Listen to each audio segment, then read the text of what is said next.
Hi, it's me again, Rona, and it's my 6th week of my diet journey. I have here 7 cups para makompleto yung 6 weeks. So, pag nagpapapayat kasi ako, nung lumilit sa akin yung sa chan ko. So, yung curves.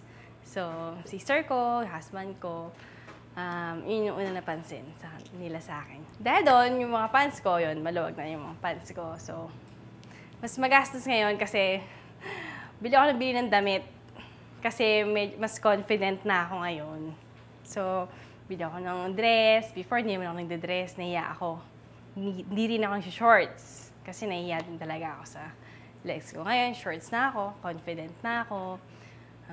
Yun. Tapos yung sa belt ko, diba sa belt, papansin niyo may mark na yung sa belt pag sinusuot. So ngayon, mas maliit na yung bewang ko. So, mga 3 inches yung difference niya ngayon. Before, yung isang oval na yun, alternate yung walking tsaka jogging. Kasi pag nag-jog ako, hindi ko talaga kinakaya tumakbo matakbo yung isang oval. So, ngayon, kaya ko na siya, na puro run lang talaga. Ito yung dati kong top. Top ko siya before, pero ngayon, sinusuot ko siya as dress na siya. So, dress ko na siya ngayon. So, dati kasi, humaba na siya, kasi nga, tumamayat na ako, so, dress ko na siya ngayon. Ito yung picture ko last year. So, as you can see, sobrang punong-puno yung pisngi ko dito.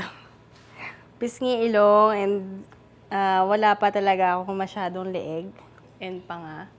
So, yan. So, pag nakikita ko to, syempre mas masaya ako ngayon. Kasi because nagtitake ako ng fit and right every day, nag-exercise na ako, hindi ba ko na yung parang healthy living na ako ngayon. So, mas na-appreciate ko na ngayon yung itsura ko kesa before.